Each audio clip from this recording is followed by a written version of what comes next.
builders need to talk to builders, don't they? Yeah, 100%. Openly. Openly, yeah. G'day guys, welcome back to another episode of Level Up. We are back in the shed this afternoon for another cracking episode. We've got one half of an incredible duo here this afternoon that is sort of setting a pretty high standard in Brisbane for being a boutique builder, sort of high-end new homes and renovations. So a big warm welcome to Fraser from Allen Brothers Construction. How are you, mate? Good, mate, good. Mate, thanks for taking some time out. Come and sit with us and hopefully tell us your story and a bit of what goes on in your life and the industry and stuff. So Yeah, no, thanks for having us. Yeah, what the brother didn't want to tag along and get involved? Oh, I think when you approached me about this, I think I said, is Kurt coming? And then he was sort of arming and ahhing, and it wasn't until just the other day. And I said, I think they want both of us there. And he's like, oh, no, sorry, mate, I've got something on. So it just didn't work out. So No, yeah. all good. Mate, I think you've got a great story. Like we've ran into each other a few times over the years at different seminars and bits and pieces. I think like you do great work and like obviously it's pretty challenging in the market that you're in and that type of work. So like how you just mentioned off air that like you've just gone 10 years in February. Yeah, it's come around really quick, actually. So, 10 years in business, and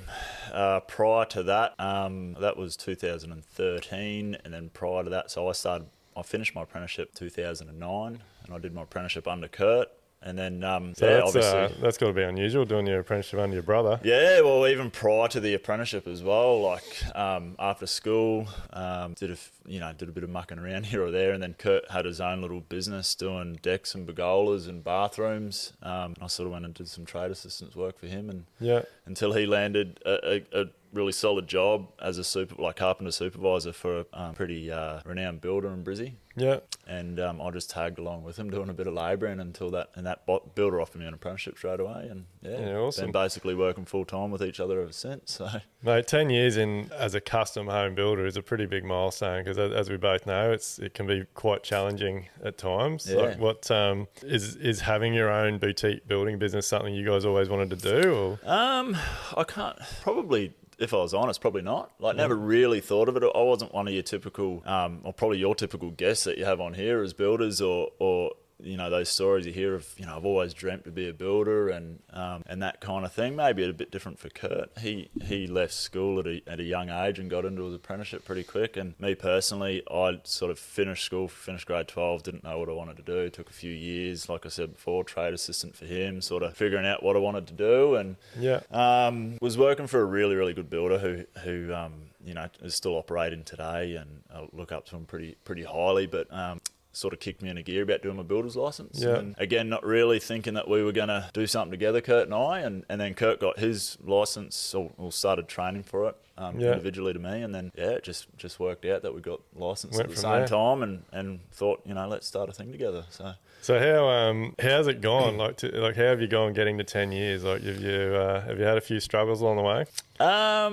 Look, without a doubt, definitely struggles, learning curves. I think that goes without saying, really. No matter what business you'd be in, I think there'd be a few struggles and learning curves. No secret that the last few years in the industry has been pretty difficult. So that's one definitely to mark. But obviously got through it all. And So what's some of the struggles you've had, like getting into business and obviously being long term? Like you're a pretty stable business now. Yep. Like I follow you on Instagram. You do some incredible homes. Like you've got great relationships with designers and architects. So that that just all doesn't happen.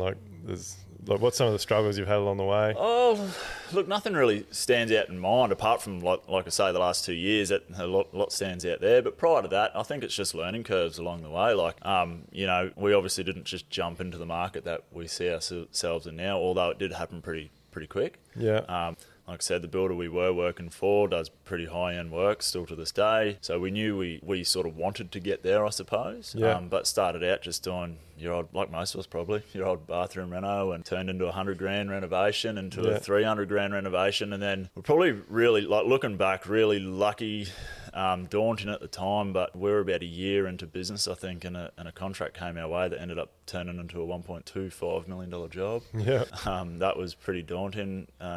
Sort of friends of Kurt, and awesome clients. And yeah, they approached us, and then we didn't really, know how to approach it or anything, and we just jumped into it, and it worked out really well. And from there, everything sort of just ticked over. So, that was probably one of the hardest things, actually, is sort of appearing that, you've had experience in those, but you really haven't. Yeah. So that's a pretty common thing for a lot of younger guys or anyone, doesn't matter what age, but trying to get a building business going. Like just that thing of like, how do I prove my experience? Like, how did you overcome that? Well, I think going back, that like I said, they're friends of friends with Kurt. He's 7 years older than me, so probably from age that he had a bit of an experience then, and then they knew he was, although we hadn't been a building company for a while, like the experience there as carpenters were there, and both consider ourselves pretty knowledgeable in the area, in the industry as well. So, and look, I take my hats off to those clients. They just they trusted us and probably took a massive leap and approached us. And then with us as well, we didn't really have that much money behind us. We'd been contracting a few years, and like I said, those small renovations and just not spending a dime, just spending what you had to get week by week, and then had some money there, and we just invested in ourselves in the sense of through my builder's license course, my Cert 4, learned about estimating software and going out to quantity surveyors to get. So we did that. We spent money on that software straight up, learning how to use it, and then a quantity surveyor on that job as well, just so we could basically pinch all their numbers and enter it into our system and get some reassurance. And we just went from there, and then ended up hitting all of our targets and making profit and doing all of that, and it's just snowballed from there. So, like obviously you've been estimating quite well from the beginning if you've gone to that sort of level. So like I'm a big believer now, like you've got to invest in yourself, in your business. The sooner you do it, the more successful, or the sooner you will be successful. But like, how important do you think relationships are? Like that job was obviously built off a relationship, but even once you become successful, like to me in our business, the relationship is everything. Like we don't look for our blue or green or red job, whatever it is that people tell you to look for. Like we look for the perfect client and the great relationship. Yeah, and like you said before, like our relationship probably just isn't with the client. We've gone out of our way to make really good relationships with architects and designers, and it's quite funny, like around that time after completing that project, so that was definitely a relationship with the client, but we always sort of had this, whether it's a saying or whatever, you didn't really need an architect to project manage the job or whatever, and going off that thing, who are they to think they can come and run our job? And it wasn't long until we got a few other projects under our belt working with really good architects it was just gold, that relationship. And you get onto a good one, they know the procedure of building, and you bounce ideas off each other, and you're working as that collaborative team. So in a sense, like maybe it was luck, or maybe things just fell into place, but we learnt all those little things along the way really early. Like I remember having that same sort of attitude. Like what are they? Who do they think they are? Come on in here, tell us how to do things and all that. But obviously it comes with experience and knowledge and getting older and all those types of things. But again, it's relationships, and exactly the same as you. Like I love having a great relationships with a designer and architect that comes on site, and we work as a team, and we help, we brainstorm things, everyone draws some sketches, even my supervisor might get involved. Like you work together, and ultimately you're trying to get the best outcome you can for the client. So, and it starts a long time before that too, as you know, and I know you do the same, but you're not just handed a set of plans at a tender stage. That those designers and architects have been working on that project 6, 12, sometimes 18 months, and are so heavily invested into that project, and they know all the bits and pieces, and they send it out to tender, and you got 3 or 4 weeks to price it up, and then next minute you won the job, you sign on a contract, and you know what I mean, and they expect you to know just as much about the project as they do. So we don't do that in majority of cases. We'll be working along with the client and designer, and you're involved in all that nitty gritty, and you understand why something's been done, or I'm sure you're in a position where they ring you up and they might run some ideas by you and all that type of stuff. So you're in the job. Like, by the time you get the contract, you've built it in your head 10 times. 100%. And that's like, we get asked all the time, like we're in a little group of builders that sit down and chat with each other, and some of the guys outsource their pricing, and that's one thing, you're always thinking about what you can delegate and sort of outsource to free up a bit more of your time to do some other things. But one thing that we've always been big on is pricing in-house and pricing ourselves, because me too. Exactly that. I do all of our pricing. Kurt majority does all the supervision on sites, a lot of our sites. sites and I price it. I've built the thing 10 times in my head before we've even gone to contract. Yeah. Kurt goes to build it, and that's probably one of our advantages too, because I did my apprenticeship for him. We basically build exactly the same way when we're on site. So it's, there's not too many questions that have to go back and forth on how it was priced to achieve the outcome that everyone wants. So. Oh, no, look, definitely nothing against quantity surveys and things, but I do believe in the one-off custom jobs. Like when you are heavily involved through that design stage and you know what things been done and how they've been done, you can't beat pricing it yourself. 100%. Like I've always said it too, and sometimes you might come in a little bit heavier than some other tenders, and you find out they have just sent it to a quantity surveyor. And I'm like you, I've got nothing against quantity surveyors. I think they've got a place in the market for sure. Yeah. And sometimes some projects we have been where the price checks the word or up against a quantity surveyor just to make sure quantity's right. And I can pick those to pieces. And it generally comes down to having a builder that has experience building that. Yeah. Because like you say, when you're pricing it, you build it. It's not just doing a material takeoff to say we need 10 joists at 4.8. You might need some extra ones to do some blocking here and do this and do that, and that's why you're a little bit dear on that component. You know? So, it's like when you give a framing company a set of drawings to price a frame, like they never allow for all the extra blocking for cladding joints or framing out gables or framing soffits, like all that little stuff that you only know from being on site and having that experience over multiple custom homes and different scenarios. And that's why I don't send it to framing companies anymore. I just do all my own takeoffs, and we know it just all works out. So we're the same. And look, it definitely takes time. Yep. But obviously, like yourself, like that's where you got to get yourself in a position where you delegate things and you have other team members that are like your brother's doing the site supervision and you're doing the admin stuff. But I think a lot of builders, I know a lot of builders just don't understand their numbers. They just feel trapped, and they're trying to do everything themselves because they feel like, oh shit, I can't win a job as it is. If I put my price up to put an admin staff on, I'm going to price myself out of the game. But that's really not the case. Like you're in a position now where you've got enough runs on the board, like you're selling your service, like you're selling the value that you bring to the table with your estimating, getting involved through the design, and that is what's really valuable, isn't it? Yeah, for sure. And like none of those things really like come easy, or it wasn't something we just learnt along the way or anything. It was again maybe working with that builder that I did my apprenticeship for and seeing how he ran that business, and I just thought it was second nature that when you're dealing with the amount of costs coming in and out that a building company does, it blows my mind that, especially on a custom build. Yeah, it blows my mind that you hear that some people aren't having good cost control and with everything that's coming in and out. But, obviously it does happen a lot more than what we probably know. So. Well, look, even like you touched on before, like the quantity surveyors on a custom build, like, they might get the bulk of the materials, the concrete, the bricks, all that sort of thing, spot on the money. Your fixings and all the plastering, tiling, all that sort of stuff. But no custom job is ever the same. And like when you are heavily in the pricing and building the job in your mind, like especially when there's structural steel or something that's a bit more complicated involved, like you just know that your team's going to take a certain amount of time to do it the way that you want it done to get the quality you want. And no quantity surveyor is going to ever know how you do things.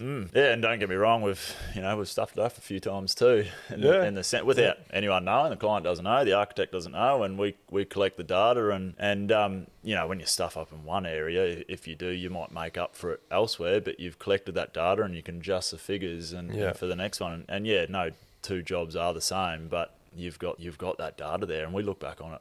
Nearly every job that we price, I look back. Yeah, data's huge, isn't it? Like tracking all your costs so you can. And look, we're the same. It doesn't matter how many times you've done it. Like custom homes, there is always something here and there that will come up, especially in the last couple of years. Allow more carpentry labour and it will always blow out. But if you're not tracking the hours your carpenters are spending on things, like I use an example. Like my boys used to get the shits. Like I'd rock up to site, I was like, what the fuck he has done? Like what he is doing?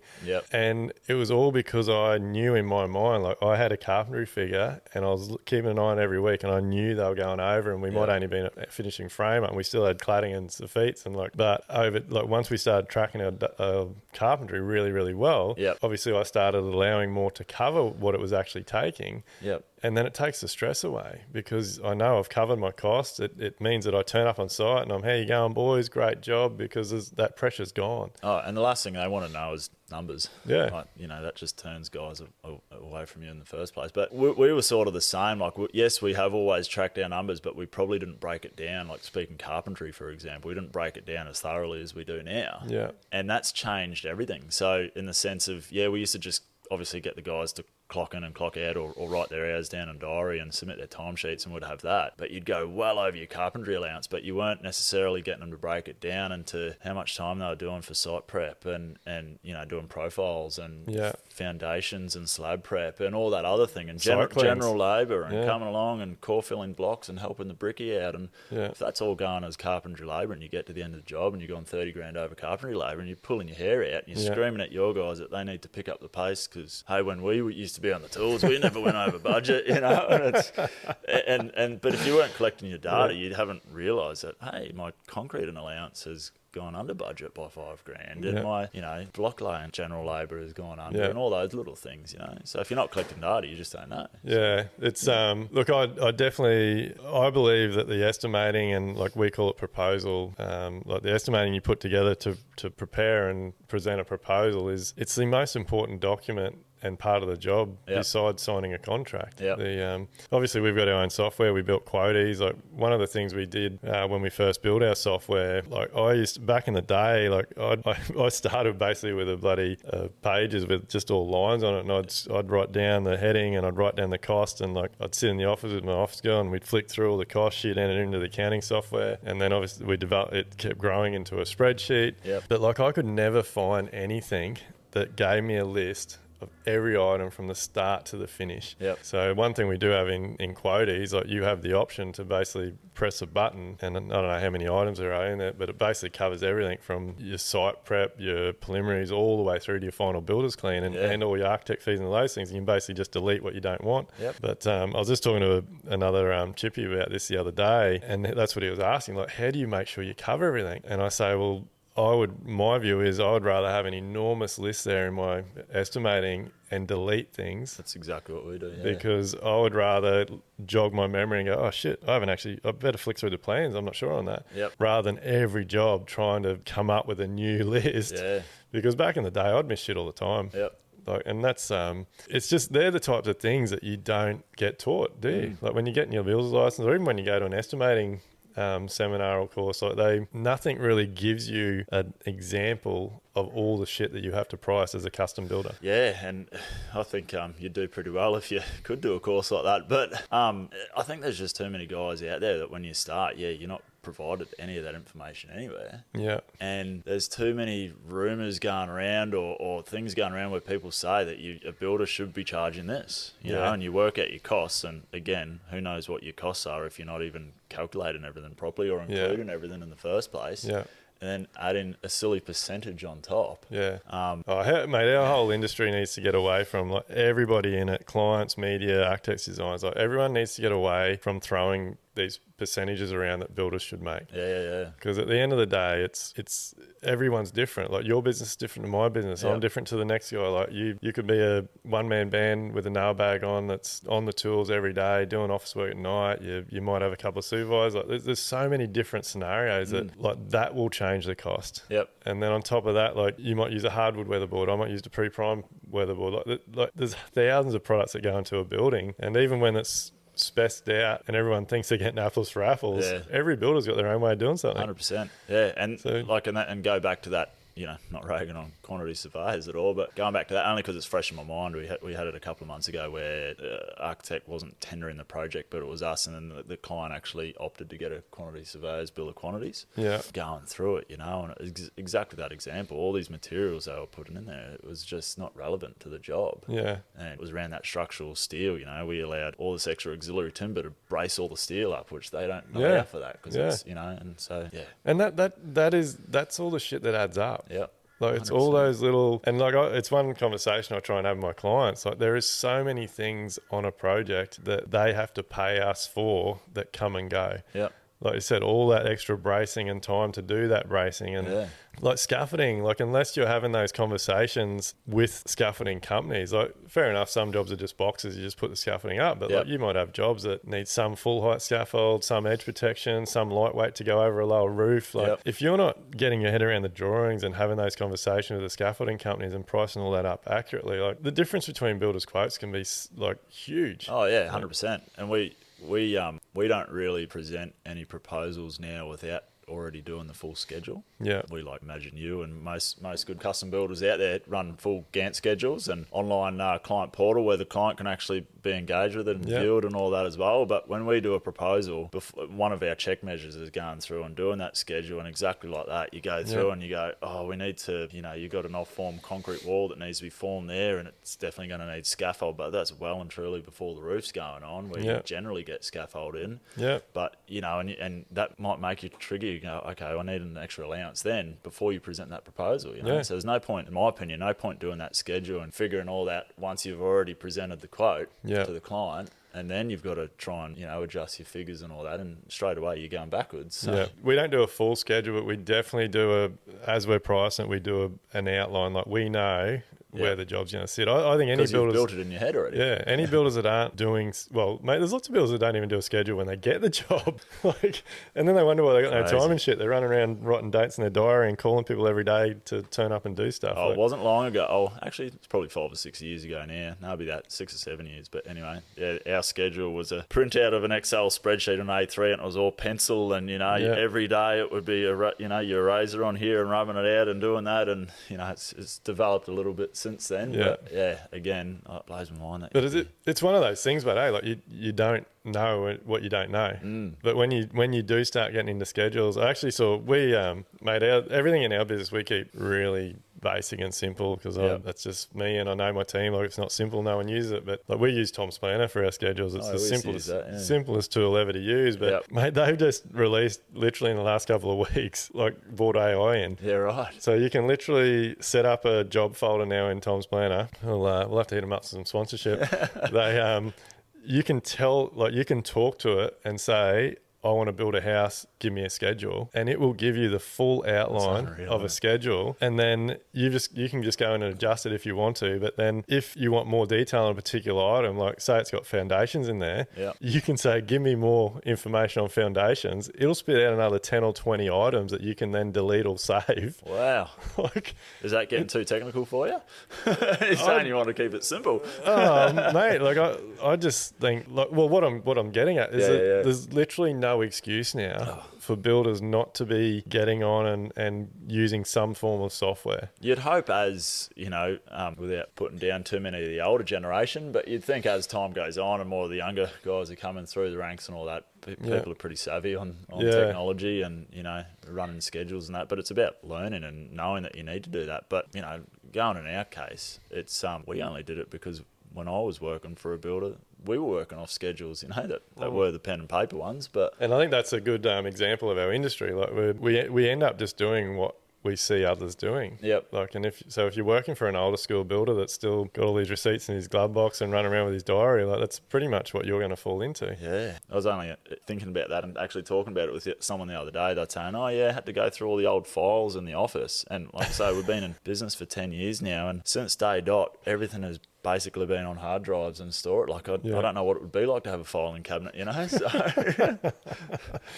Sorry to interrupt, guys, but we've got to thank our sponsors, because without them, we can't keep delivering you this incredible podcast. So massive shout out to DPS Constructions, Quotees, Live Life Build, and 44 Gallon Films. Make sure you go and check those guys out, support them so that we can keep delivering you this incredible podcast. Who's in your team? Like how many, like you mentioned you're in the office, do the estimating. Yep. Kurt does the supervision. Yeah, so it's a pretty tight-knit little group. So we got 6 carpenters that work for us. Yep. And it's been on and off. Like a few years ago, we had a few more than that. And then for a while there, we had a few less as well. But 6 is a pretty good number. Yeah. And all of our guys, except the old apprentice that has come through, I think our youngest apprentice is 2 years in now, but another apprentice is 3rd year. And then our 2 other guys, 2 of our chippies have been with us 5 years. One guy's been with us for 4 years and another guy for 9, coming up nearly 10 years actually. Yeah. So like a long crew of guys that have hung around with us for a while. Yeah. And then my wife does a few days in the office a week and mainly looks after all the accounts and all that. So it wasn't that long ago that I was doing all of that as well, but which has been pretty hard. And it was probably one area that I always knew I needed to let go of, but couldn't. So yeah, a few years ago we got her in the office looking after all that. We've always had a bookkeeper that we've paid a little bit extra to do a lot of the that kind of side admin of things, stuff, admin and general admin and stuff. But yeah, so apart from that, we don't really have any other office staff running. Yeah.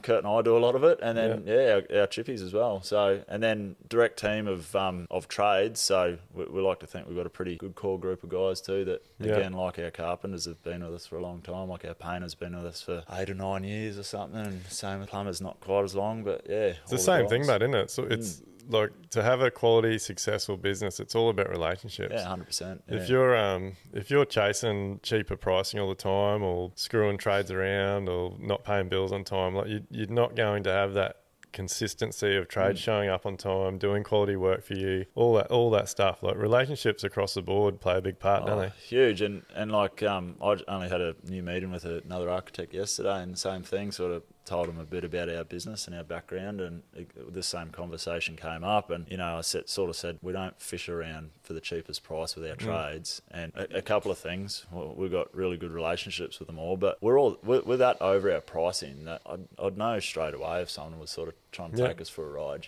And coming in the last couple of years, that loyalty that we've had with all of those guys, none of them have come to us and just hiked everything like you've heard stories of everyone else, which has essentially saved us. And they appreciate loyalty, so do we. And here we still are, still here, and everyone's making money. And you've done some pretty big jobs through COVID, haven't you? I saw that there was one big. Was that big one on acreage or something? Out in Camp Mountain. So that's still our biggest project to date. Is our biggest project to date. And we signed that, I think the date now, but it was probably 2 or 3 months prior to the world about to end.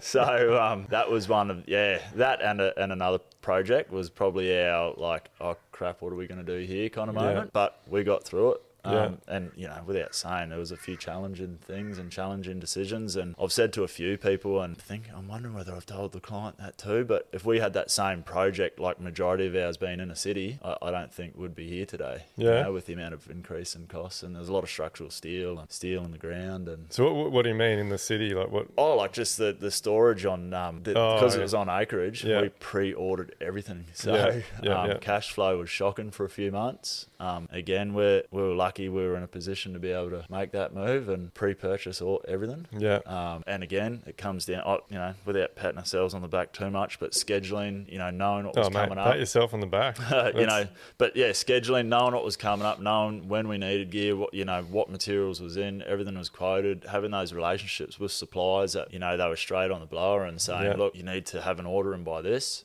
or else it's going up astronomical. So and that's one area, the structural steel component for that job, I remember to purchase the steel was nearly 80 grand.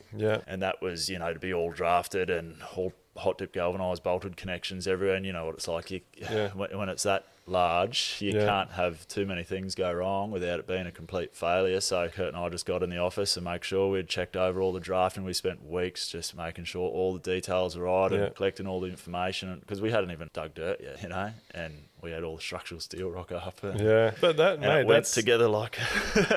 Mate, that's a credit to you, that. And that's really what's needed to be successful in this industry. Like, you got to be ahead of the game. Like, again, back to relationships with your suppliers, with your contractors. Like, I'm glad you mentioned you have that conversation with clients and architects about you don't shop around, because we have the same thing. Like, we do the pack process now. Through Live Life Build, for us, it's the relationships are the most important thing, and we get our clients in, they know the way we work, they do our pack processes. There is very little discussion about costs when it comes to margins and things, but occasionally you'll get the client that does sort of say, oh, would you mind me using my own painter, or would you mind me using my own plumber, or whatever. And we're pretty against that. We're the same as you. We've got a really core team, and for us it's not about the dollar value, it's about the relationship, knowing that they know the job in and out. We've had a few meetings, we've discussed things, we've resolved problems. We know they'll show up when we want them. We know they'll give us all the appropriate paperwork at the end of the job, all those types of things. But I say to my clients, like, look, I guarantee you, like, if I tell you the price of my plumbing, you're going to find a cheaper plumber. Because he hasn't had all the conversations with me. He doesn't know how we work. He's not going to turn up when I want him to turn up. He's not going to give me the paperwork. And that other plumber probably thinks he's going to get a foot in the door with your business where there's ongoing work, so he might try and reduce that cost and probably just create problems with the job as well. So. Yeah, look, we put our foot down on that now. We pretty much outlaw it. If you want to build with DPS Constructions, it's me and my team. Because, we're pretty firm on that too. Like I'm trying to think off the top of my head, but when it's happened, but there has been cases like it and it's never worked out well. So I can't remember really the last time it's happened. So. Yeah, we've had the odd client that's like they've been in the industry and that's different because it's their home. They can supply their own materials or labour or whatever it is. But for me, again, it comes back to that relationship thing. Like, to be successful, build those relationships, and like you just said, like all that work you guys put in, sorting out that structural steel, like that's all things that clients, designers, architects probably aren't really thinking about. Like, they don't realise that you're spending all that time. Like, I think a lot of people just think as builders as we're on site. Like, we're there, we've got the nail bag on, we're building a house. But most of the designers and architects we work with now sort of have learned our roles within the business, know that predominantly I'm not in the office all the time. It does my head in if I'm in there 8 hours a day or a week. So, you know, I try and get out to a few sites most mornings and add a little bit of input, but generally they know that I'm in the office from 10, 11 o'clock onwards, and any of that contractual kind of stuff or pre-construction kind of stuff, they get onto me, and likewise with Kurt, they know his role within the business too. So. Yeah, but it's a big overhead, isn't it? Like huge, a building business, again, like I said before, builders have to know their numbers so they can allow enough to cover these sorts of costs, because like a lot of people probably heard me talk about, like with the systems library we've developed for Live Like Build, like it's clear as day on paper. Like there's like nearly 80% of the tasks it takes to run a successful business are actually off-site. 100%. Yeah, I haven't done that kind of data collecting before, but like when we first started out, no doubt we probably just got you would have heard it a million times, your cost plus 15%. That's what it costs to run a building business. And I can't remember the exact figure we would have put on on that contract or those first few anyway, but it would have been something like that maybe. But going into those first few jobs where we collected data, we quickly realised and how much time was being spent off-site, even that we were on the tools 100% of the time too, but it was, I remember always being told, figure out the hours that you're spending at home that you just essentially think's free work, you know, you're up to 11 o'clock at night doing paperwork, that's not free, it comes at a cost. Mate, if builders... Like, if builders track their hours, they actually do. I would challenge all builders out there for 3 months. Track your hours on site. Track every hour you spend on the phone, in the office, doing the admin work. And if you, even over a 3 month period, if you divide it up, I guarantee you'll be working for probably half or less than what your carpenters are. 100%. And we probably don't go to that length of, like, you know, when I'm on site for an hour or two, I probably don't clock in and clock out. Like, we've got an app now that all of our guys literally clock in and clock out, like the old bloody check-in. But for the last, maybe 12, 18 months, I've actually been doing that in the office, estimating jobs, even just, you know, knowing how long you spend estimating. And not just estimating, but, you know, when you get to a contract price and then it's never sign on the bottom line straight away, you're spending the next 2 months doing cost saving ideas and going through all of that. So we've got different cost codes for all of that too that collectively go under the estimate, and you quickly realise that you can burn $6 or $7 grand worth of your time just before you've even signed a contract. You know? And the other thing that you've really got to consider is when you start allocating your hours to different things, like, you really should be getting paid for the roles you play in the business. So like, if you're doing estimating, what is it going to cost you per hour to have an estimator in your office? If you're doing accounting, what's it going to cost to have a full-time accountant or bookkeeper in your business? Like, and you need to be allocating those rates. And when you do that and you're including them in your overhead, that's how you get to a point where you've got the overhead to cover to put those staff on. But look, I guess again, it's one of those things you don't know what you don't know. Like, I didn't know it for years. I busted my balls, and we were the same. We were throwing 10 and 15% on, and like, it shits me to tears, because even now when you get most building contracts, like, the default figure is 10 or Shouldn't even be a 15%. default though. That's the thing. But like for an uneducated builder, Yeah. like they're gonna go, oh, like I know I did, like oh, the industry's got that there, it must be right. Yeah. Like, it must work. I had a sort of homeowner developer get on to me a few weeks ago actually, and we were going back and forward and showed me a few projects. They looked really exciting and sort of going back and forward with a few emails. And anyway, one of the emails was, I've gone through and I've got all my frame and truss coded. I've got this, and I've added 10% on there for the builder. And I was just like, wow, is that still like, does that work for people? I don't know. I mean, can you really get someone to do it for 10%? And they probably will. That's the sad thing. There would be thousands of builders out there operating on 10 and 15%. And look, I'll challenge builders. I guarantee any builder out there that's running on those margins, that is why you have no cash in the bank. That's why you got no cash flow. That's why you're chasing your tail. That's why you want that next contract to pay for the last one. And, without harping on and about costing so much, but we know we do it pretty well, costing side of things. We know we deliver a great product as well. And I know what our personal finances are like. I'll be the first one to admit I'm not rolling around in millions of dollars. Yeah.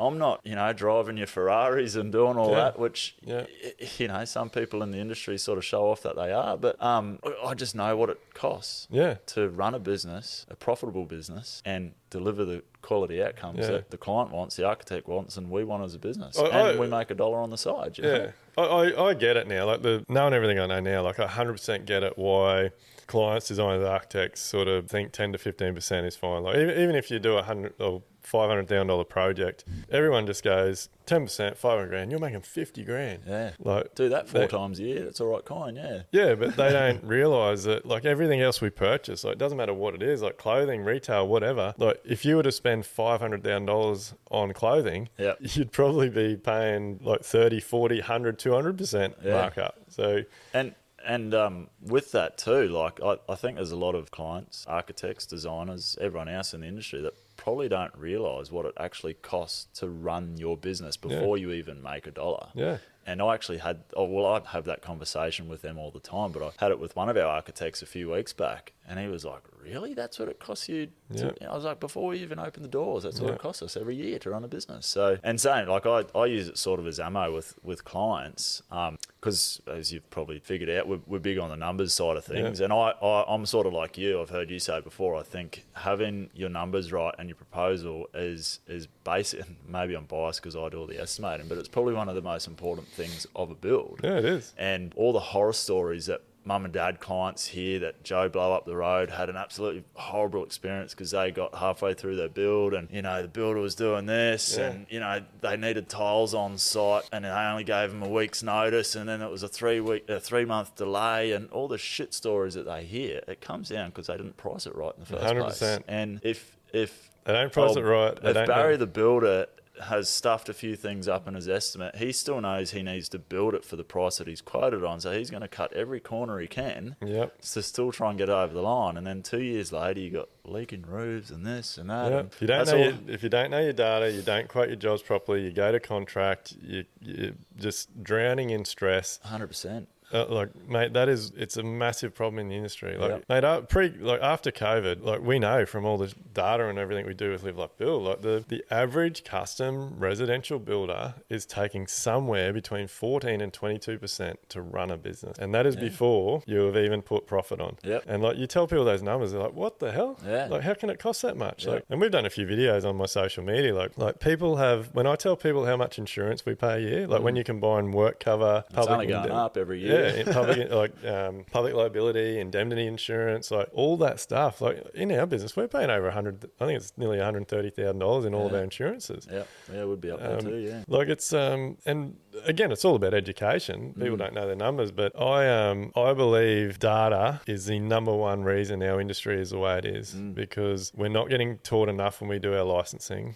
We're not getting taught enough when we do estimating or quantity surveying courses and those types of things. And so builders are going to contract losing money before they even start the job. Yep. And I think, people hear me bang on about it, I think it's so much of it is led by the big volume builders. I think my personal belief is we need to be separated. There should be a certain turnover like I think it should be as low as 10 million. Like if you turn over more than 10 million and you do, I don't know, say more than 40 homes a year, you're in a volume builder class. Yep. Because everything changes. The overheads are different. All the costings are different. A lot of the rules and regulations change because we're just different. Because and those guys lead the industry, so everyone thinks that they can get, like, they see a billboard with a sign on it for a 4-bedroom home, 2-bath, double garage, whatever, 290 grand or something. Yep. And it's crazy. They come to us and they're like, so you still get inquiries too to price against one of the big guys? Oh, we haven't for I couldn't even tell you last time. One off every now and then. Obviously, I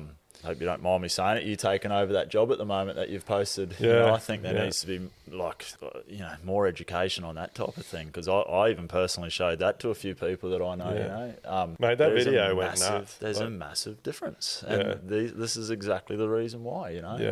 It's funny. I actually had another meeting on that site this week. The client has been able to get us a hold of a lot of information. And actually, the worst thing that came out of this week, talking to some of the other trades on site there, that builder is still trading. He has already set up another name and is still trading in the same area. I was like, how does that happen? So they I won't name the company, but they basically left somewhere around 60 homes unfinished. They owe close to $9 million, and this clown's been able to just... And that was all of a few weeks ago, and he's already operating. I think they went into insolvency in November, December last year, so we're 5-6 months ago. But we're hoping to do a few more videos on that project. But as soon as you walk onto that site, you can see that it hasn't been priced correctly. There's been no supervision allowed for. But I feel sorry. We've been able to get our hands on some of the details of some of the other trades. So this week, I was able to meet the aircon contractor, the Sparky, the plumber, and they're actually really good dudes,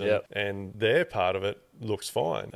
But when it comes to the quality of the concreting and the framing and the cladding and the little bit of fit out and defeats and stuff that have been done, it is atrocious. I don't even remember firsthand, one thing I'm really, really glad I did is, so Kurt, he did his apprenticeship for a one-off, old school builder. He learnt everything from commercial to, learnt a lot. And then he went out and did a lot of contracting work for your volume builder type builds, and then got that supervisor's role in the high end market. And that's how I learnt. And then he always said to me, mate, you'll learn so much going out and contracting. Yeah. And I did that. The first 18 months out of my time, I went and did some contracting, went and got some trade apprentices from all trades, and just went for it, and I lasted about 18 months because it was getting worse and worse over that time. And looking back, I'm surprised I lasted 18 months. Yeah. But you just, for one, you couldn't make any money. And then you just seen your standards sort of slowly lowering and lowering and lowering. And I hate to admit that. That's why I got out of it, because I couldn't get to that, that low. Yeah.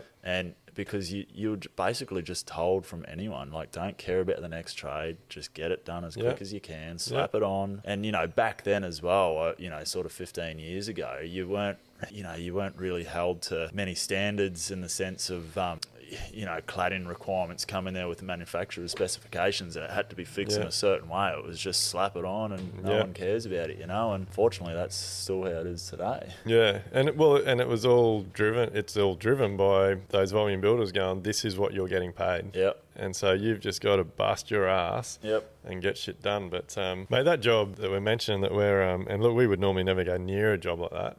But we've got a little bit of a relationship with the client. The client did ask us, I think, years ago whether we'd be interested. And again, it's all dollar driven. They just didn't have the dollars to build what we deliver. Yep. But knowing what the contract value is that those clients sign on that house, literally as soon as I see it, it's 20 to 30% lower than what it should be to be done at a low level finish. Yep. It's insane. Yeah, no, I hope you don't mind. I'm probably going to save that video of yours, because it's just the perfect example. We get asked all the time from people we know or whatever. Even my brother-in-law at one stage years ago come and said, I've been quoted a price for a house of this. Can you do it the same kind of price? Surely you can help me out. I was like, man, I can't even do that at cost for that price, So I don't know how they do it. And they don't believe you. People don't believe you when you tell them that. And so having ammo like that to say, it might not all turn out that bad, but... Oh, mate, it's like I said in the video, we have to strip the entire outside of that house. It doesn't surprise me, though. That's the thing. The cladding, for two reasons. It is disgusting how badly it's installed. Yep. But the main reason is it is not even close to how hard he specified. Yeah. Like, But and I think I actually made a comment on that video of yours. Like, it shocks me that companies like that, it takes a COVID to come along and them to go insolvent, you know? yeah. Because I just know from us who deliver a really good quality product for every client, we, you know, do everything as best as we possibly can. Yeah. You still get those little niggling issues. Yeah. 12 months after a build. Yeah. You know, we go back 3 years later sometimes and the client might just ring up and say, hey, look, this is doing this or whatever. And, you know, and we go back and it might not necessarily be a defect, but, you know, You put in a bit of time, you keep everyone happy. You keep everyone happy and you do it and it costs you a little bit of money, but, you know, that goes on, that, you know, it does wonders for your business, so to speak. But those guys must have thousands and thousands of complaints about them and probably not forced to fix any of them. Mate, I don't know. Probably shouldn't say too much on this podcast, but like I've actually got a good mate at the moment.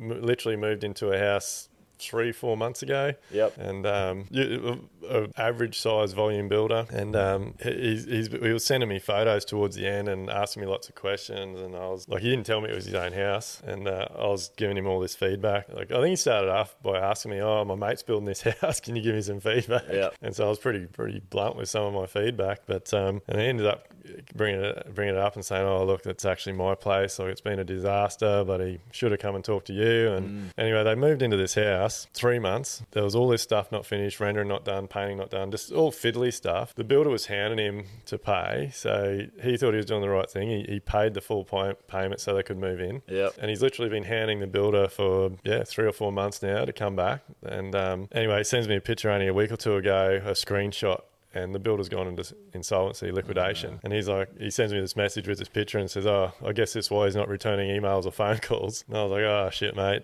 Sorry to hear. Anyway, he tells me last week, he's rung up our licensing body and said, hey, look, not trying to like get nasty with anyone, but like, what do I do? This has happened. How do I go about it? Yep. And the guy on the phone at the licensing body has basically said to him, mate, this is happening all over the place at the moment. Like, do you know what it's going to cost to repair what you got to do? And he's like, oh, look, I don't know. I'm not a builder. It's a bit of rendering, some painting. There's some issues with the overlay timber floor. He said, I don't know, off the top of my head, $10,000 to $20,000. And the guy at the licensing body has said, oh, mate, look, builders are falling over everywhere. It's taking a long time to get through this process. You're going to have to go to adjudication. Like, you're going to have to get on a list of all the, whatever the creditors or whatever all this shit is. Yep. He goes, oh, look, we're pretty much advising that if it's between 10 and 20,000, you're better off fixing it yourself. So it doesn't matter on the dollar value. Like, this shits me. Like, and I'll probably get in trouble for talking about this, but our licensing bodies don't do fuck all for us.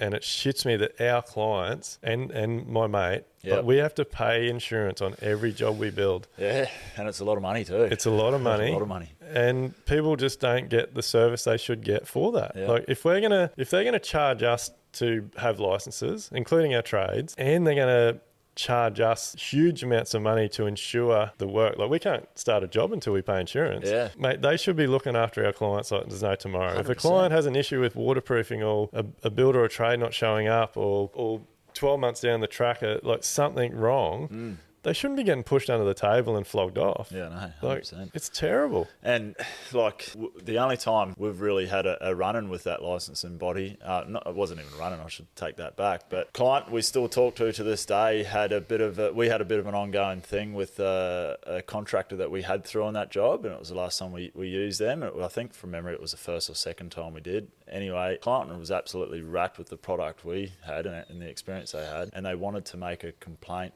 based on the product that this contractor had delivered. And they couldn't make a complaint about that contractor, therefore they had to make a complaint about us. And then essentially, because the contract was with us anyway, we had nothing to stand on, so we had to fix it, but which we were going to anyway. But long story short, the client ended up saying, oh, well, I don't want a black tick against Allen Brothers' name because I'm happy with them. We're just not happy about this contractor. And didn't want anything to do with it, absolutely nothing to do with it, and nothing came of it really, except we just sorted it out. Well, mate, look, the whole industry needs a massive shake-up, and it's just that is one area that really gets under my skin. But like, that's the other thing, like as builders, like again, people question margins and what we make and things, but we are the one. Like once we sign a building contract and we start building, like we are the one person. It doesn't matter. Like it shits me. Like they charge all our subbies licensing fees. Yeah. So why aren't they responsible? Exactly. Yeah, I know. Like, that's where I was getting at with that. Yeah. Yeah. Like, and look, nothing, like we use great subbies, and look, I take my hat off to my subbies. Like every now and then we might have a little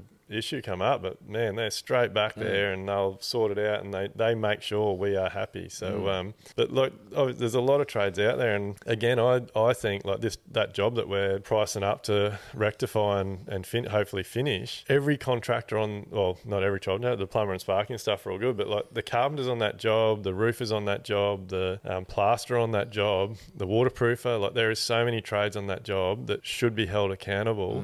Even though the bill's gone broke, the trade should be held accountable because they haven't done their work to code. Yeah, and they know that they're not doing it to code either, but they've gotten away with it that many times in the past. Yeah. If you're not getting pulled up for it, they're just like, oh, well, get in, get out on the next one, Yeah. And that's the thing, like, it's all coming to the surface now.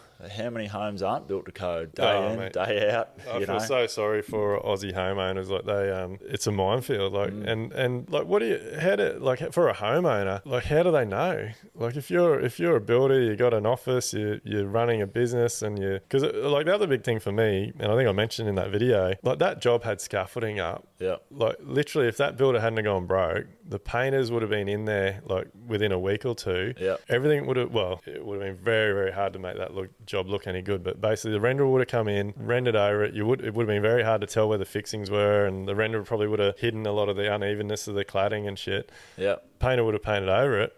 The client wouldn't know any difference until 6 months, 12 months time when it's fallen apart. And that's what I was saying about my experience with that kind of market years ago, and one of the reasons why I got out is because it's just that attitude about not caring about that next person. Yeah. Get in, get out. It's not your responsibility, but it should be that painter goes in there and goes, I'm not painting over this junk because my paint's going to be defective because of the subgrade that it's been painted on, So but I still remember a case where I was a carpenter, and I was, the old brick veneer homes, and next to it, you might have a glue board that butts into it, so you've got to build a little timber frame that goes into it and goes all in plane and whatever. And I remember getting the levels out and building this frame, and that brickwork was, from memory, like whatever it was, 15, 20 mil out over 600 mil, this parapet that I had to build to butt into it, and I still remember going, do I just build to that, or do I make mine plumb, my work's good? And I was like, nah, bugger it. I'm putting mine in plumb and doing it all how I know it should be. Yeah. And if they've got a problem with the bricky, then sort it out. And I knew that they'd probably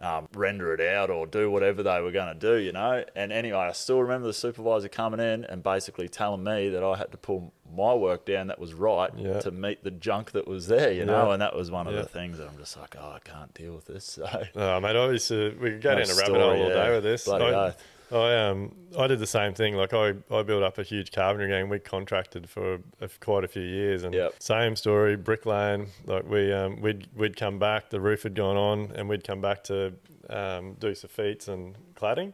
Like as you know, with those volume builders, like the windows go in, the bricks pretty much finish at the top of the windows, and your sophites just run through over the top. And mate, our windows are in, and like the tops of my windows were millimetre perfect. And yet the brick no lasers back then either. The brick, we had a laser. Water level. Oh, and actually, mate. I used to always have 2 water levels in my truck, and like I remember I used to employ people, and they go, "What the hell's that? Like, what do you do with it?"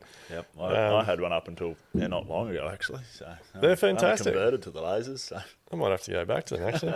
But anyway, the bricks between the windows, like some of the panels might have been 15, 1800. One side would be 20 mil low on the window, the other side would be 20 mil high. Like they're all over the shop. And it was face brick. And like I remember saying to the supervisor, mate, if I put my sophites in level, the difference between all the bed joints on these bricks is going to stand out like dog's balls. It's like, you need to get the bricky back here. And they're like, oh no, put them in, mate. Like you're here to do the sophites, get the sophites done. And that's the attitude, And it again, we could go down a place with it, but even talking rates to some people, and I remember when first talking about what to allow for supervision on a job and X amount of percent, and they're like, oh no, you can get supervisors into jobs for a 1.5%, like 1.5% for a whole job, and that explains it, because they run in, tell you to do something dodgy, and bugger off to the next one. Yeah. So. No, we'll move on because otherwise we'll spend all day banging the volume bills out and stuff, and I'm don't want to go down that hole, but.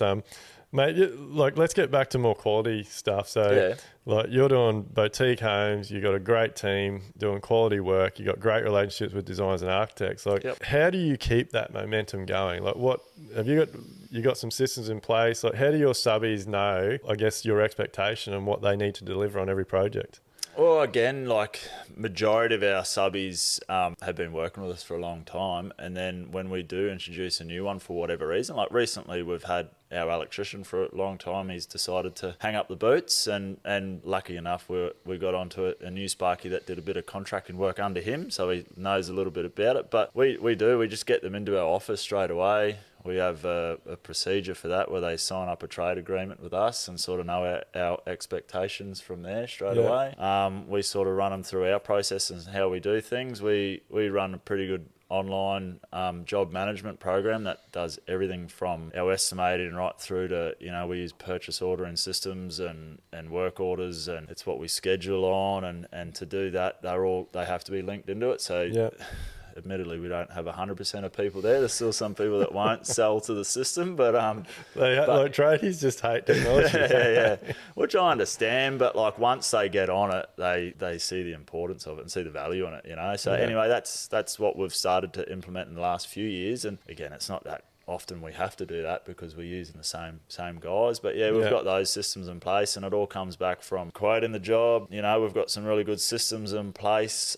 So basically that system we've got all preloaded to-dos through the job, and so as soon as something goes to contract, we automatically pings up all these to-dos that we've got to do before we start turning soil and all our obligations in the contract. And anyway, that just leads all the way through. The schedule's linked to all of our guys, so if we adjust our schedule, we've got a system in place that every Friday Kurt and I go through all of our jobs and look 2 weeks ahead on the schedule, and if we need to adjust things here or there, we do it right then and there. They automatically get emailed to say that, hey, the schedule's adjusted for whatever reason. We don't just rely on that. We pick up the phone and say, hey, did you just see that we've done this? Probably don't do that as often as we used to, but because we know the guys that use the system. But that's how you get trades wanting to do your work and showing up when you need them to show up. Well, it's good that you said that, because over the last 2 years of craziness, COVID craziness, where scheduling was basically a full-time job, and it was hard. Mate, I felt like through COVID, I was talking to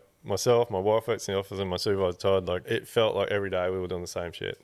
Ringing the same people we just run the day before to tell them that there's another delay. It was getting pretty crazy. But with our system in place, it did. Tradies and all of our guys were prioritising us because you were moving it quite often, but they knew you were on top of it. And we didn't move it daily like the same people, but we would try and give a bit of contingency here or there for it. But it just worked. And then from there, again, our guys have stayed loyal, and when we moved a plasterer, because it moved a couple of weeks or whatever, that couple of weeks they prioritised us over some other guys because they knew we were on top of it, So no, it's a credit to all of our guys, not just us, because our guys on site, they were pulling their hair out with the amount that was changing and all that too. But it obviously takes time to set all that sort of stuff up, but the dividend it pays to your business is huge, isn't it? Oh, for sure. And I'm someone, whether you call it a bit ADD, or I think that term gets thrown around quite a bit now, maybe I'm not that, but when I set my mind on something like that, or a bit of new technology comes in and someone says, oh, you should check this out, I'd spend half an hour on it, go, I need to know more, and I'd nearly push away everything for a week and just study up on it, learn it, and go, yep, we're implementing this, and then change all the templates and all that. So from the next job, we're introducing this, and little things like weekly checklists. Like I said, it's a process now that Kurt and I sit down and look over the next 2 weeks of schedules. It's not just that. It's if we've put any variations in for the job and that variation had an extension of time allocated to it, we go and put that into our schedule and make sure we notify the client about it and say, as per contract, we've just added another 5 days to our schedule, and it's actually visible on our schedule. So again, clients have got 100% access to it. They can see, visible, it's honest. Here's the handover date, even though we're contracted to here, and you've got X amount of extension of times allocated to it. We're still aiming for handover here, but contractually we can hand it over back here. So implementing those systems, and we're constantly learning, mate. Like it's not saying that we're 100% perfect now. We're just trying to get better and better and better. And you just said you and Kurt catch up every Friday. Yep. Is that it? Every Friday you know what you're doing? Oh, every day I know what I'm doing. No, like for that schedule review, like every Friday that happens. Yep. Like how important do you think? Because I'm a big fan of this. Like consistency with. So every week I do my site visits with my clients the same day, same time. Yep. Camille and our supervisor do reviews of our schedule, same time. Yep. Same day every week. Like I do all my data and financing reviews same time, same day every week. Like I think that having that consistency is massive, and that's something very small. Anyone can do that. Yeah. It's like, admittedly, I haven't always been that scheduled and that. It's sort of something that I've just learned and implemented it. It just works. But is it something like, for me, it's just like I don't have to check anything. Yeah. Like I just know in my mind that it's this day and at that time I'm meeting to do that. Oh, and put work aside, like even your personal life. Like me and my wife share Google Calendar. Yeah. She sees what I'm doing every single day. She knew I was coming here today. Yeah. I was actually meant to be picking the kids up from daycare, and she hit me up 3 days ago. Oh, crap, you can't do that because you're going there. I was like, it's been on the calendar for 3 months, So, but no, it just works, right? Yeah. It's simple we things. try and book in, like that scheduling. We 100% do that, but like, every week on the same time, we're a little bit more flexible with maybe site meetings with people because architects might not be able to meet at the same time every time, and again, we get thrown curveballs all the time as well. But that's another thing about. We call it the project manager weekly checklist, and just adjusting those schedules is one thing, but we've got probably 10 things on that item, and one is checking next week's schedule and just confirming all of those meetings too. And if your tiler's starting, it's making sure that you've got that meeting in for the client and architect to come to a tile set out, walk through, and all those sorts of stuff. Mate, not telling you anything you don't know. So mate, we've gone next level with that. Like we're same time, same day every week. So part of our completing our contractual arrangement with our clients is they need to tell us the one day, the one time every week that they can meet. Once we sign contract, go straight in the Google Calendar. It's locked in. It's there. I'd love to be able to do it. It's more so for Kurt and I think. So we you get to throw in a curveball here or there. But we even like when it's a job that the designer architect's involved. So it's a group discussion, and we all agree on the time. It goes in the calendar, and so. When we do our job schedule, all the meetings are organised around that time. So like when we do our schedule, we see where we've got the plumbing rough in. We'll always make the plumber start around that day that the client and the designer are going to be there. We'll do the electrical the same time. That's good, the time it saves, like you're not having to get on the phone. Hey, can you meet this time? No, I can't. Oh, I'll ring you back. Oh, I might have to move that. Like the time just that has saved is insane. Oh, scheduling just all around. It's just, I can't believe some people still don't do it. But again, we're not that thorough with it, I suppose, in that sense. But we know that it's usually either, for one site in particular, it's usually every Wednesday. If not, it's going to be a Thursday or whatever it might be. But definitely. So you're taking time. You've got to check on that. Like each week, you got to say, "Hey, you're Wednesday, Thursday." Like you're taking time. Yeah, you're probably right in saying it. There you go. We're not 100% perfect, are we? We might have to look into it. But no, it hasn't really thrown us too many curveballs yet. Again, we have that templated process where every time a job goes over into contract, full template of to-dos come up that are assigned to whoever they need to throughout the business. So not just in the business, but any trade can be connected to it, or the client as well. So we've got automatic template in there that those to-dos are actually linked to the schedule item. So again, that's templated already, where we've got client rough-in meetings for electrical and plumbing, tile set out, and so on and so forth throughout the job. And straight away, as soon as I click that button that's into construction,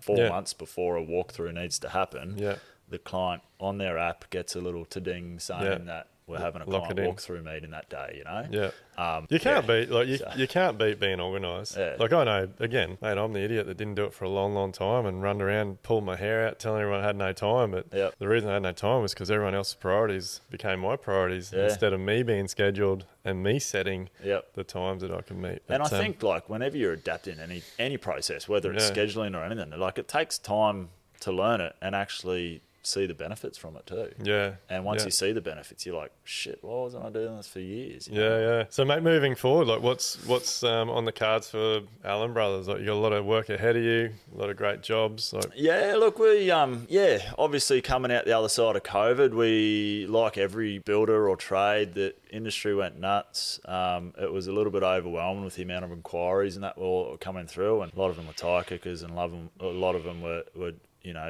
realistic jobs that should have come through. But we sort of made the decision just to sit on our hands a little bit, not try and grow like a lot of people did and take on a little bit more than they can probably chew and all of that, and just tried to deliver the jobs that we did, and probably paid dividends, and in the sense that those relationships with the architects and that we already did have probably cemented that a little bit more. Yeah. And then we delivered those projects well, and a few more have sort of reached out since, and so we've got a fair bit in the pipeline with new architects and that we've gone and had some. So we're pretty selective with that too. We don't go down the exact pack process of yours, which I'm not 100% sure exactly what it is, but I get the gist of it. But I'm sure it would be something similar. But we've got our own process that we stick to, and go and meet those new architects and designers and make sure it all fits. And obviously, because as you know and appreciate, like, you've got the way that you run your business and your systems and your procedures, but you've got to fit in to some extent, because they run their own business. And then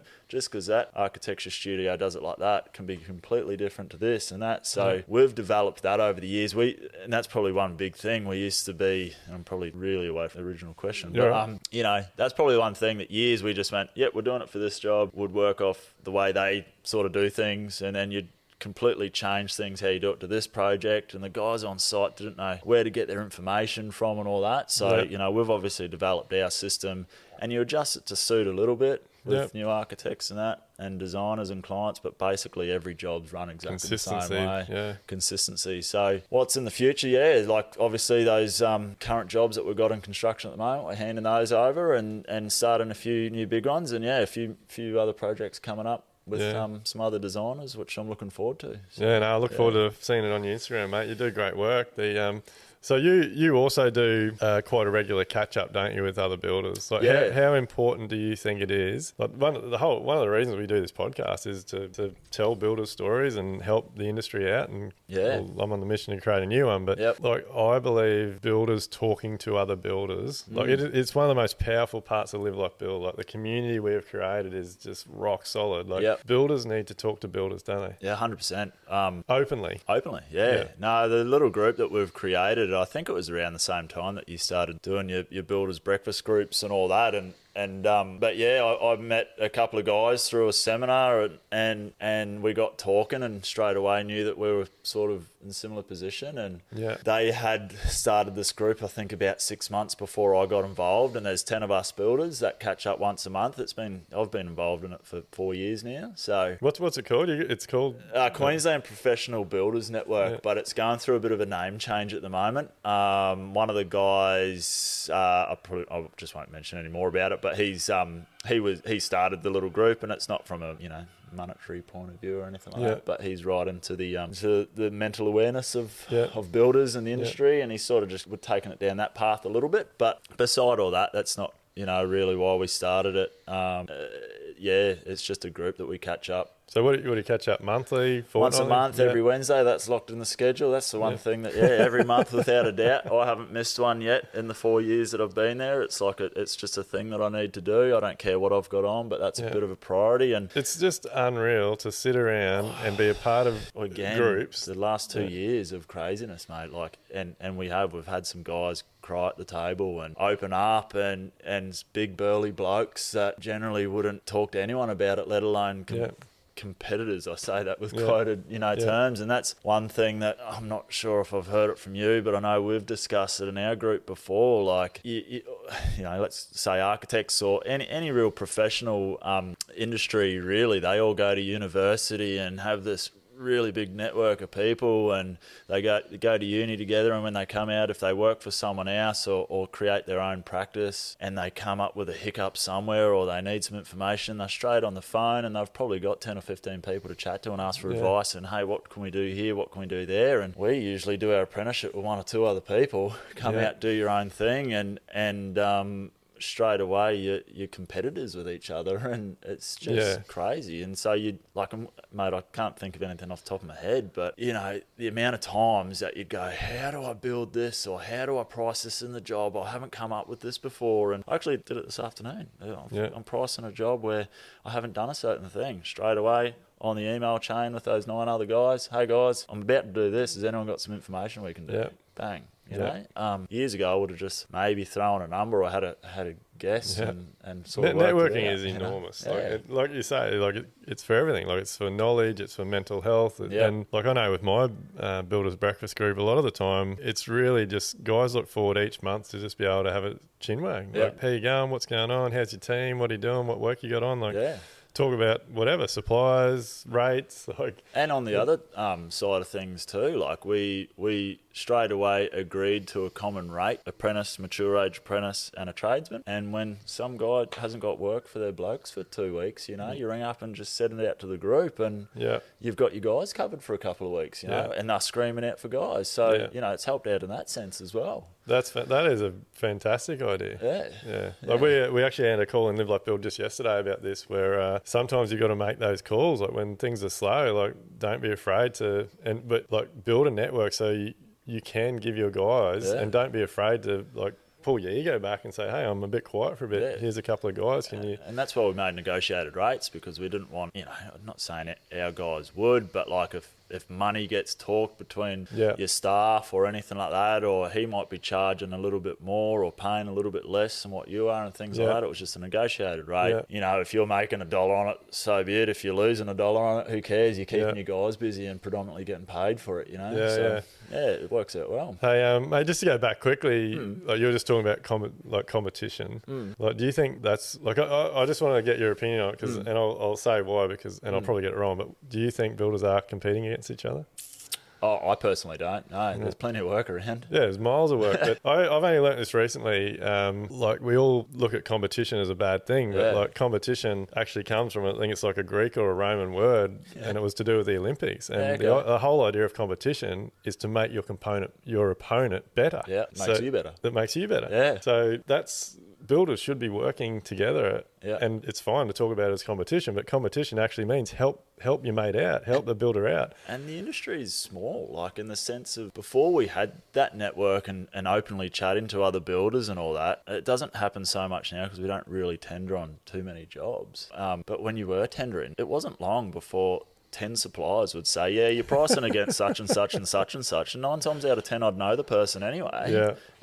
By any means, it's not meaning that you'd ring them up and go, oh, what are you quoting it for? Oh, you know, whatever it is. Like, you'd still just keep to your own race or whatever. But it's a small tendering world should be outlawed. Oh, especially in the custom home builder game. You know? Maybe if you, the cookie cutter thing, but we won't go there again. But like even on, I got invited to it was the Institute of Quantity Surveyors. They had a talk at Bond University only a month or two ago. It was a debate, and I got invited along, and it was amazing. Like, so a lot of it was from like big civil and infrastructure works and high-rise and stuff. But it was all relatable. And it was amazing hearing that, like, they've got the same problems, just at a lot bigger scale. And like one of the examples they were talking about is like tendering does not work at any level. And they were using big road infrastructure projects and rail projects, and they were saying, like, you'll get huge contractors pricing these $1 million road upgrades, and because of a lack of detail, all they were talking about, and I think it applies to our game, lack of experience and knowledge. Like there might be a road upgrade that's got 10 to 20 on-ramps and off-ramps on it. And so a lot of these big civil contractors just have a rate per on-ramp, but they don't take into account that one on-ramp's 3 lanes, one's 1 lane, one's only on one side of the road, like all these different variables. That's crazy. And then the government, the reason I'm talking about all this is because like we see here in the media, like all these big projects just go way over budget. Like, so tendering is something that across the board just needs to be outlawed, and it needs needs to come back to choosing contractors or builders that you build a relationship with. Like, I don't know, I'm sure you're the same, but like, just because a client chooses to work with me and I'm the only builder involved in a project doesn't mean for like with anything in that job that I bump my price up. Like at the end of the day, like I know what my overheads are and I know what profit I want my business to make. Yep. And that's what I put on every job. Yeah, I'm the same. Like, well, I don't adjust my figures to suit any particular project or anything. It is what it is. You cost it up and you have your margins on top. Yeah. And at the end of the day, like profit is not a dirty word. Like everyone is in business to make money. And like the last thing you want is like that video I did where you've chosen a builder that hasn't priced it correctly. And you know, you're probably in the same game as us too. And I say this carefully, but majority of the clients that we build for and the projects we do, like they afford those homes because they're successful. They're successful, yeah. And yeah. they all appreciate it. Yeah, I think that's another important topic. Like you've got to be like builders need to be respected, and if you don't respect yourself, you don't put time, energy into your business and have systems and processes, you really can't expect to be working for clients that don't respect you if you don't respect yourself. Yeah. So if you're doing things correctly, you're running a business, you're pricing things correctly, you're selling the value you add, then people appreciate that. Yeah. And like you said, like most of the clients, they're successful in whatever field they work in. Yep. So, and when you're in that sort of mindset, everything works so much better because everyone respects each other. Yeah, and when you go into, you know, those situations where you're meeting a client for the first time or meeting a designer for the first time or whatever, you just, I don't know, I go into it, I just had another meeting yesterday and you just go in confident, and that's not being cocky. Yeah. It's just being confident because you know that you're running a really good business. Yeah. You know what you need to know, and I'm not afraid of telling them exactly how it is too. Yeah. And I again, I'm not being cocky when I say that. It's like I love it, mate. Like, at the end of the day, if they get triggered by anything that you say or do, which is 100% just truth, then it's not going to work out anyway. And you just move on. And you don't want to spend the next 12 months trying to have that false relationship. Yeah, and just going into those meetings as well, like you quickly put all that thing aside, and you can just, if you're not nervous and not worried about it because you're not worried about that side of things, you can just be yourself, and then the client sees that as well. See that you're pretty easy going. You know, anything to do with contracts and that, like, yes, it's good to know it all, and well, you should know it all, all your contracts that you sign. But I nearly say to every client, I'm really hoping that the best contract is the one that we sign now and put in the bottom of the drawer and never look at again. And I can nearly guarantee that that's what you're going to get building with us, because that's the type of people that we are. You know, I remember that. But a lot of that comes from, like, you've said a lot of things that resonate 100% with me tonight, like on this podcast. Like consistency. You know your numbers and your data. Yep. You're covering all your cost. Like, you've got a good team. You're building good culture. You've got good relationships with your contractors. Like, that hasn't happened overnight, but to get that value that you're adding, it comes at a cost. Yeah. And for that cost, you're going to deliver a client a great experience. And look, you know, it's going back to the thing about tendering and coming at costs, and I get it too. Like, you know, clients that are spending, like, most of our projects are between 800k and sometimes 3 million or whatever, but majority maybe 1.2 to 1.5. It's a lot of money.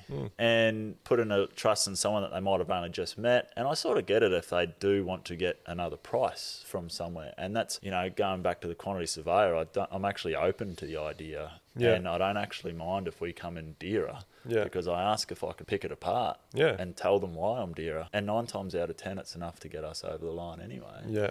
You know, the project into construction, because even that we charge for preliminary service and all that type of thing, it's still not charging them to, hey, you have to sign a contract with us. Yeah, they're not tied to you. Not tied to us, you know. But yeah, you know, I think that good, honest approach, and saying it for how it is. And I remember I was going to say before about having that honesty and going to those meetings and all that. I remember that large contract that I told you, that first one 9 years ago. I still remember, and Kurt and I joke about it all the time. He walked into it and he was really nervous and, you know, really trying to get the project over the line. And then the architect had mentioned, because the architect was involved in this meeting, and he said something, I can't remember what it was, and Kurt turned around and said, yeah, we're just a couple of dumb chippies trying to have a crack. And from there, you know, they all just had a good laugh about it, and I was sort of just bright red in the face, like, shit, why did he just say that? Like, come on, we've been trying to paint this picture that we know what we're doing. But yeah, you know, and we have a joke about that. We sometimes tell new clients that that's what we said at that time, and that's how we sort of approach things. So you said back in the beginning that you were pretty good with your numbers even on that job. But like, be honest with us, did you, on the way to that meeting, did you have any discussion about if they question your price, what are we going to drop it? Like, can we drop it? How much will we drop it? Well, I'll be honest, we that we knew then and we know now that could have gone one of two ways. Could have buried us because we had no money behind, or it did what it did, you know. And we just basically hit our numbers everywhere, and that might have been fluke. It might have been just trusting what we had done. Again, I said I got that. But did you have a discussion about if they questioned your price, I can't remember. You're testing my memory. That's gone a long time ago. Probably not, because the reason for it, we had that quantity surveyor give us a bill of quantities, and they costed the job for us, and they came in $85,000 dearer than what we saw on a contract. So were you nervous that a quantity surveyor was dearer than what you'd... Yeah, looking back at it, because now I'm generally dearer than most quantity surveyors, and that's just from experience. But like, our overheads and all that have gone up slightly since then too. Like, we were two dumb chippies having a crack, you know. But we were on the tools all day, and it's probably something we haven't touched base on so far. Like, it's, you know, I might have been painting a picture here that's all been roses and lollipops. Like, it hasn't. You know, we're on the tools, like, you know, from 6 o'clock in the morning till 5 o'clock at night, and coming home and till 11 o'clock at night doing paperwork. And, you know, at the time you got to, I don't think I was married then, no I wasn't, but, you know, that time of life comes and kids come and you're still doing all that, and, you know, it's been hard. And so again, probably stressed. It worked out. And looking back, like, if we had just gone in with the quantity surveyor's price, we would have made pretty good coin, you know. But we were just honest about their approach. You know, we went there with no real experience in the numbers side of things, but had that quantity surveyors. We had that new software of ours, which was estimating software. We just transferred all the figures. That software that we bought, I'd seen it previously, and I'd again dived really deep into it and just studied the shit out of it, and realised that there was a few things that the QS had left out and vice versa, and just did all my own numbers. And then it came in 85 grand cheaper, and we were like, this could be enough to get the job over the line. And we just went to that meeting and said, here's what our QS has provided. It was 1.3 something or other, and we signed a contract for 1.25, and there was the honesty right there and then. And haven't looked back, mate. 10 years and flying. Again, hasn't all been easy, but No, well, look, mate, we'll wrap it up. I could talk to you all night. Thanks very much for coming on. Look, for everyone that's listening, check them out. Allen Brothers Constructions. They do fantastic work. Boutique builder here in Brisbane, and I hope you've got a lot out of it today. I've definitely learned a lot, and the whole point of this podcast is just like we've done today, having a real chat, telling real stories about how it is in our game. Thanks for having us, mate. Appreciate it. Cheers, mate. Cheers, thank you.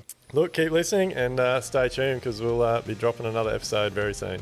Are you ready to build smarter, live better and enjoy life? Then head over to livelikebuild.com/elevate to get started.